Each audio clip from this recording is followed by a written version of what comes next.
好啦，各位親愛嘅觀眾朋友，大家下午好啊！而家先至3點42分啊，已經準備日落啦。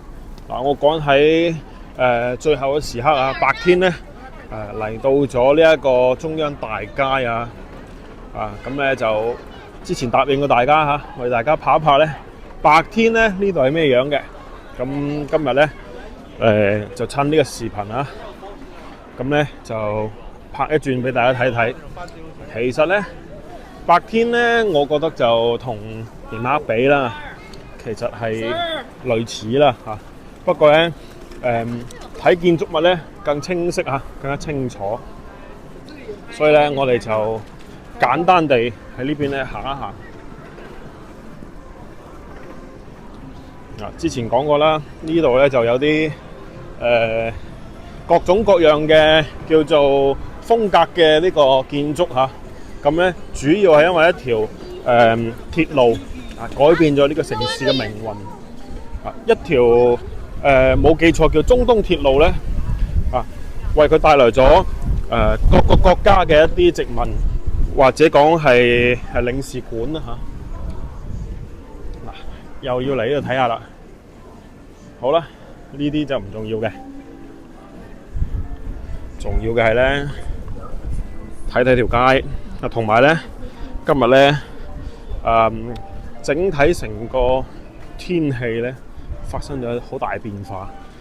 今日咧溫度大家如果有留意咧，冇錯係零上嘅3度啊，好罕有咁樣咧，佢去咗零上嘅溫度。但係咧過咗今日咧，佢又會跌翻落嚟噶啦，或者今晚夜少少時間咧，可能佢都已經係跌落嚟噶啦。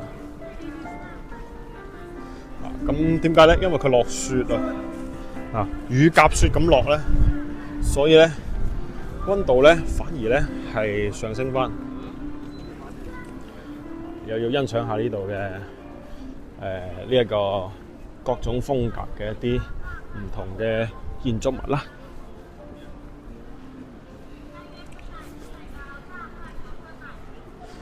我哋盡可能地睇下可唔可以咧，由呢個位置咧行到去呢一個聖索菲亞教堂，睇埋佢白天嘅模樣嚇。但係咧，按照呢度日落嘅速度咧，我估計咧有啲問水。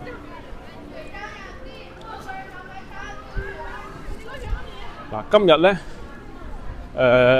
暫時就唔打算咧喺度買嘢食買嘢飲噶啦，因為之前都體驗過啦。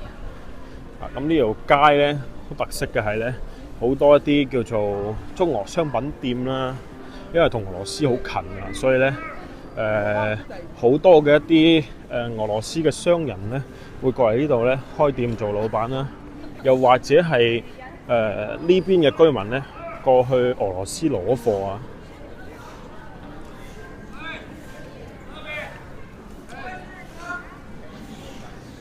冇記錯咧，呢個時間係唔超過4點㗎而家，所以咧大家都睇到佢已經屬於一種日落黃昏嘅景象。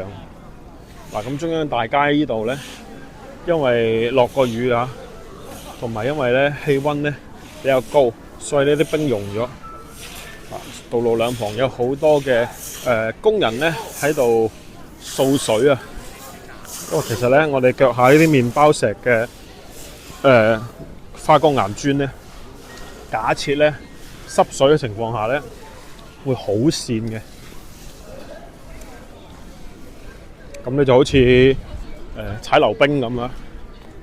哇！喺前面呢度有一個重甲戰士喎。呢度確實有一種我哋講話係屬於異域嘅風情啊。然後咧，呢度有一個好出名嘅景點叫做肖克庭院，帶大家入去睇下。我哋嗰日咧係冇入去嘅。然之後咧，呢度有一個叫煙囪麵包啊。其實咧佢係一個麵包加雪糕啊。我哋睇下有個小姐姐嚟影緊相。咁實際就係咁樣噶啦，好大一嚿好多人都攞嚟喺度影相。肖克庭院咧點解會好出名呢？係因為呢個蕭克係一個工程師嚟㗎。咁其實啊，呢條大街上面嘅呢個麵包石呢，其實呢就係佢整出嚟嘅。亦即係話呢，由佢作為呢個開創者啊，呢個睇到1898年呢，街上有條土路。1900年呢就有條街。然之後呢就不斷咁樣有歷史嘅演化。好啦，跟住呢去到呢一個1924年呢鋪路，1926年呢麵包石鋪成啦。據聞呢，呢個石啊，麵包石呢，就係由蕭克嘅佢自己嘅呢一個庭院即係其實佢呢度以前係佢住所嚟啦。咁呢就由佢呢度開始鋪出去㗎，唔知係真定假啦。反正呢，佢歷史就係咁寫。咁呢度後邊呢先至俾人命名為蕭克庭院嘅啫。但係以前嘅話，其實咧呢度應該就係佢屋企門口啦，嗰條街仔咁啦。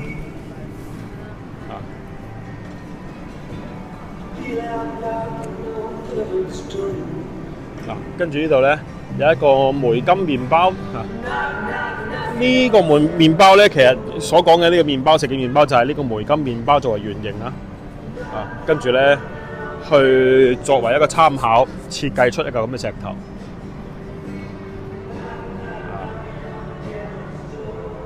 麵包誕生地蕭克庭院。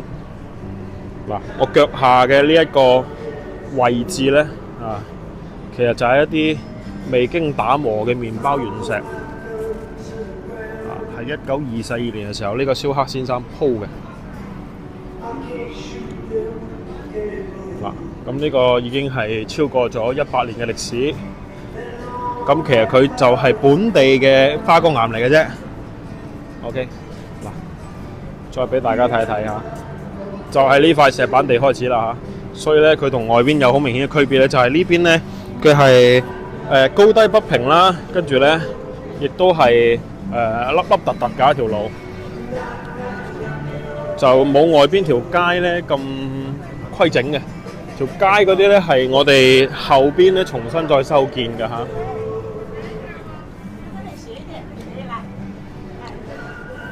呢度咧有一間屋仔，專門賣俄羅斯套娃。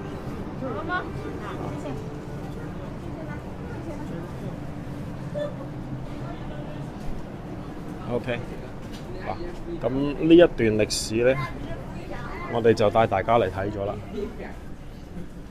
非常有意思啊！更正一下就係咧，我哋由廣州飛過嚟咧2000幾公里㗎嚇。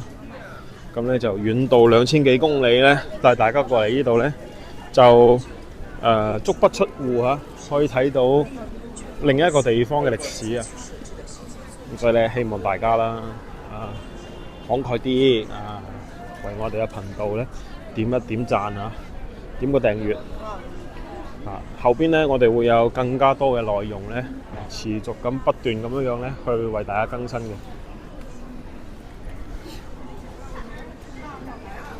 天色開始暗啦，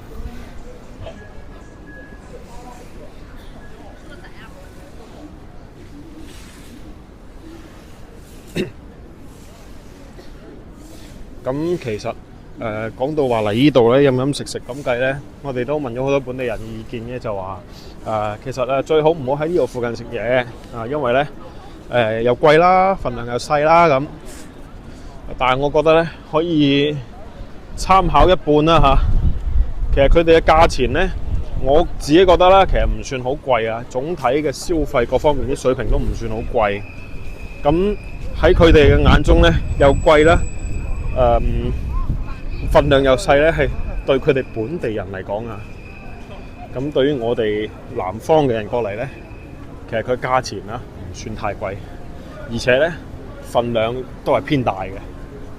所以呢，佢哋口中嘅可能係覺得份量細又貴呢，係佢哋本地人嘅食量嚟講，同埋佢哋本地人嘅消費嚟講，確實如此。咁我哋嚟旅行咧，其實就冇計較咁多嚇，即係唔係話一定要食好平到係嘛？全市最平嘅同品類裏邊最平最好食最大份嘅，我覺得唔使㗎。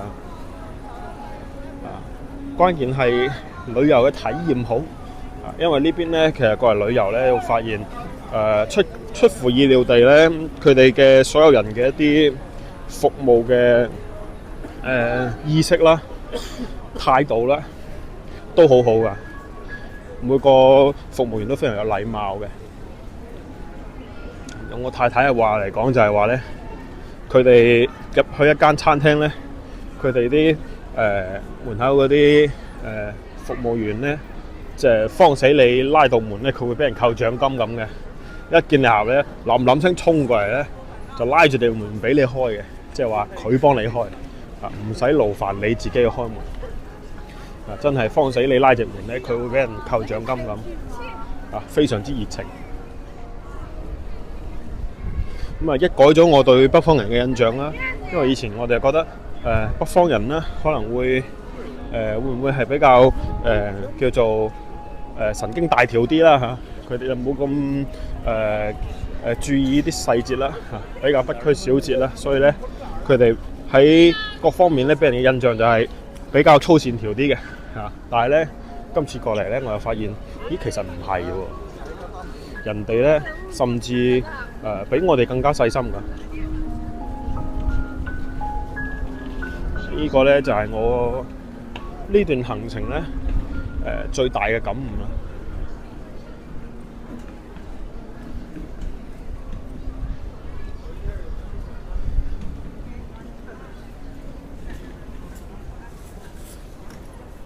呢度咧有一個叫中央商城，咁我冇入過去啦。但係咧尋晚咧就同太太喺呢度附近咧食咗個俄餐啊，即係俄式嘅西餐。咁我自己嘅感覺咧就係其實口味方面咧都比較好接受嘅。主打一個咧量大都係啲超級高熱量嘅食品啦。食起身嘅話咧，其實係口味方面咧，我哋都係能夠接受嘅。不過就冇錄低我哋就專心咧食咗個飯，覺得非常之唔錯嘅。咁價錢方面咧，就肯定係比我哋喺廣州食西餐咧要平啊！即係該有嘅牛扒成乜都有。咁埋單咧先至200零蚊。咁喺廣州咧同級別咁計咧，可能大概係300到400蚊啦。呢邊咧呢個雪雕前2日我哋睇咧得個頭嘅啫，係嘛？今日再嚟睇，哇係你睇下出晒嚟啦。咁就唔使我講，都大家都知道佢係咩啦蜜雪冰城嘅雪王啊！呢個形象非常之好型。然之後咧，本地呢度咧有一個賣羽絨服嘅呢個波司登呢個牌子咧非常之火近年嚟佢專門咧做羽絨服其他都唔做啦。據聞咧性價比遠殺呢一個外國品牌加拿大鵝，無論係功能定係顏值定係價錢咧，全方位。OK， 呢度有間馬迭爾賓館馬迭爾賓館咧而家翻新緊啦。據說呢度咧係第一間酒店馬迭爾賓館係呢度第一間酒店。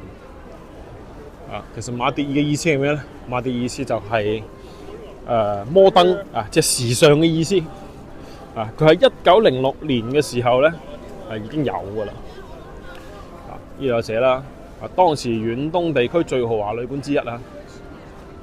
聽講好多文人墨客咧出名嘅著名嘅人咧都喺度住過嘅。就係因為呢條中東鐵路一通個車之後跟住咧呢間咁時尚嘅酒店咧就嚟啦。然之後咧對面啦，正對面係非常出名嘅華梅西餐據說係中國嘅4大西餐廳之一。呢度咧好多人喺門口做咩咧？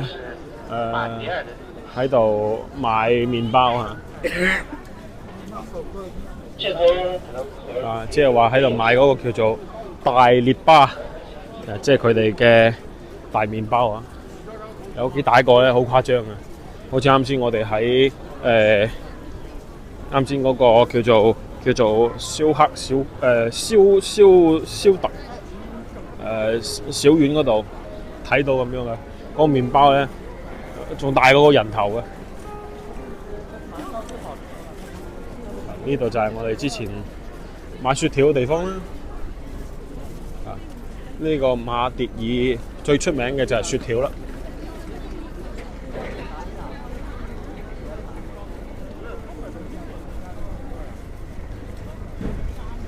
好嗱，呢度又準備整冰雕啦嚇！哇，仲要搞直播添。但係咧，其實有一個問題嘅，因為本身咧我哋係打算咧去睇嗰個鑽石海即係話其實佢喺江邊咧，佢會有個掘冰嘅場地有掘冰場。咁嗰個掘冰場咧就會掘咗好多冰上嚟呢啲冰全部都係喺冰場度掘起身㗎，包括冰雪大世界嗰啲冰都係。咁但係咧有一個問題就係咧呢兩日天氣咧咁樣嘅情況下咧，好多冰開始溶咁導致到咧喺上面咧其實係好危險嘅咁所以咧掘冰場而家咧就冇得睇呢個鑽石海所謂鑽石海就係一嚿嚿嗰啲冰磚咧俾人掘咗起身，然之後咧叫做放咗喺冰面即係冇用嗰啲放喺冰面，咁佢一個嚿就好靚，變成一個好似鑽石咁冇得睇啦。跟住咧冰雪大世界咧亦都係因為氣温嘅問題咧未完工所以咧好多嘢都玩唔到。跟住本地人都話啦，其實咧佢哋玩冰咧就一般嚟講唔會去冰雪大世界呢個係開俾南方人嘅。佢哋一般咧都係喺呢個江面沿線附近咧就會有好多嗰啲娛樂項目玩噶啦坐雪橇坐嗰啲叫咩大車胎咁其實基本上咧都係喺嗰個位置度玩直接喺江面玩就得噶啦。呢度咧係萬國洋行萬國洋行咧係據說咧係唯一一個喺中央大街咧凹咗入去嘅建築物1922年已經有啦。咁確實咧就得呢度係凹入去嘅啫，其他地方咧好正常都係正正常常嘅歐式建築。嗱，咁行到呢個位置咧，後邊基本上冇咩好睇噶啦，因為咧最精華嘅部分咧，我哋已經睇咗，天都馬上要黑。嗱，咁我哋咧就要馬上咧掉一掉頭我哋去翻呢一個聖索菲亞教堂嗰邊睇下可唔可以趁佢未開燈咧，天未黑齊咧，可以睇到佢嘅外貌。對面呢度咧有間塔杜斯有個聖誕老人嗰度又係好出名嘅俄國餐廳好啦，咁我哋馬上掉頭去睇聖索菲亞教堂。好啦，各位觀眾，我穿越咗兩個街口咧，嚟咗呢條少倫街。對面呢一棟咧睇起身咧咁有歷史感嘅建築物係咩咧？呢棟樓犀利啦！呢個係哈爾濱市博物館咁我哋咧沿住條路一路行落去咧，其實就會去到呢一個叫做教堂啦。但係咧睇個款咧，今日咧估計都比較難咧拍得到佢朝頭早嘅樣噶啦。呢度咧就呢條街咧相對嚟講人會少啲之所以咧唔行回頭路咧，就係費事咧我哋又重複睇一樣嘅嘢，嗱，睇一睇呢邊就安靜好多。嗱，咁啊晚高峰啊，呢度咧照樣塞車㗎，唔係開玩笑㗎。而且咧，我發覺咧朝早晚黑兩個高峰期咧，呢邊咧塞車嘅情況咧都唔差得過廣州，都幾塞下㗎。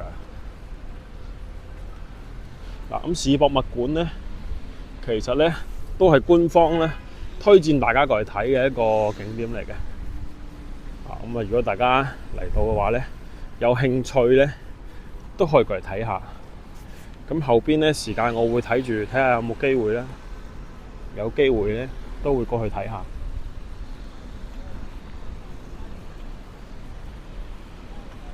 嗱，咁啊，我差唔多咧又要拐個彎噶啦，拐個彎咧過到去對面咧，我先可以靠近呢一個教堂地區嘅。咁呢邊咧夜晚黑咧比較凍噶。我感覺咧可能要由呢度過去先得啦，趁住車唔係好多啊，先過去先。本地人點行我點行啊！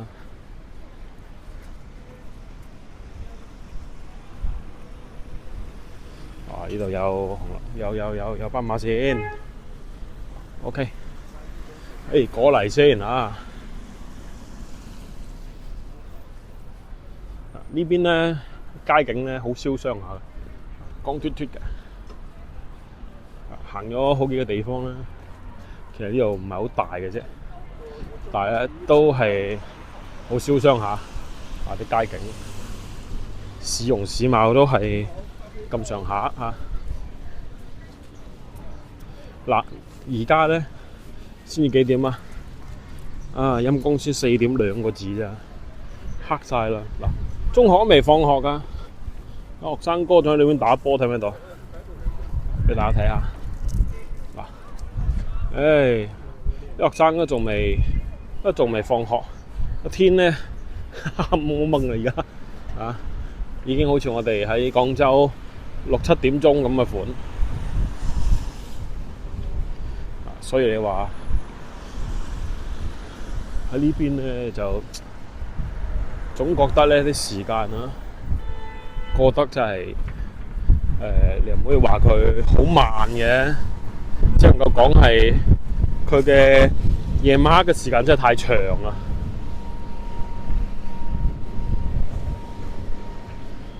朝早咧7點鐘先至天光，然之後咧夜晚黑咧佢3點零鐘4點咧就天黑啦。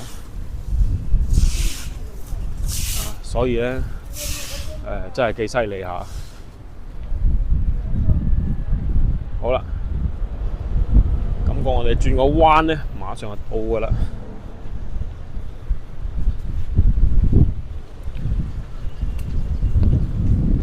雖然咧好努力咁趕路啊，但係咧好似都嚟唔切啦，因為呢邊咧天已經黑啦。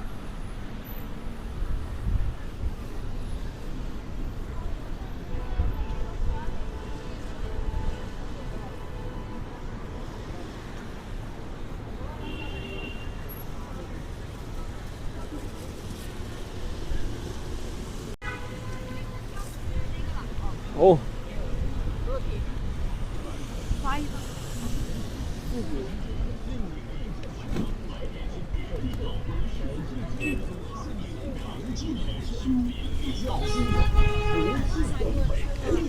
行到嚟呢度咧，見到咁多賣各種各樣嘅叫做紀念品啊！對面咧又有個非常大嘅商場啦，咁咧就基本上咧話俾大家知到啦。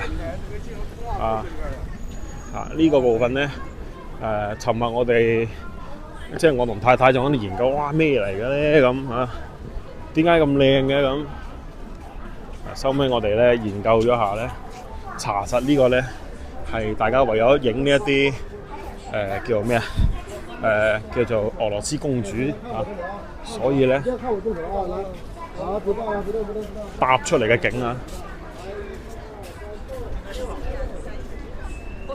哇！地下咧好跣啊，全部都係冰渣，好恐怖啊！嗱，我哋要行得小心啲。呢個景咧係搭出嚟嘅，專門搭出嚟咧喺度影相㗎。嗱，呢個就係俄羅斯公主拍攝啊！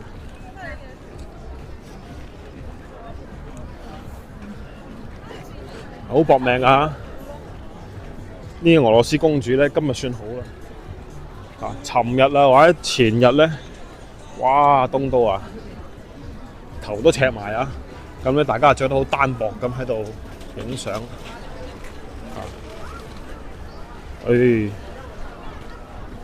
包括呢個位置。今日咧小週末時間到啦，所以咧我哋見到特別多呢啲遊客咧過嚟影俄羅斯公主照。嗱，我問太太有冇興趣咧，佢就話冇興趣啊，因為咧實在頂唔順咁凍啊！哇，今日好熱鬧啊！好啦，嗱，我哋咧行到啦，白天嘅呢一個中央大街，我哋就睇咗啦。但係咧白天嘅聖索菲亞教堂咧，今日都係冇辦法睇得到啊！不過咧睇咗好多人啊，今日好熱鬧啊！而且咧我見到身邊可能收唔到音啦，但係咧聽到有好多咧講粵語嘅遊客即係嚟自廣東嘅小夥伴。OK， 好啦，索菲亞教堂就到啦。今日份咧，我哋嘅視頻咧，就暫時睇到呢度先啦。咁如果大家中意個頻道，記得咧要點個關注點個訂閱。咁我哋咧會持續為大家更新嘅。中意我視頻咧，都可以點個 like 轉發出去俾大家知道。OK， 我係每日都帶你去睇各個地方新面貌嘅博主，唔單止係廣州。好啦，咁希望大家咧可以多多關注我嚇。OK， 咁我哋下期視頻咧仲有更加精彩內容啊！今期睇咗咁多先，下期我哋再見啦，拜拜。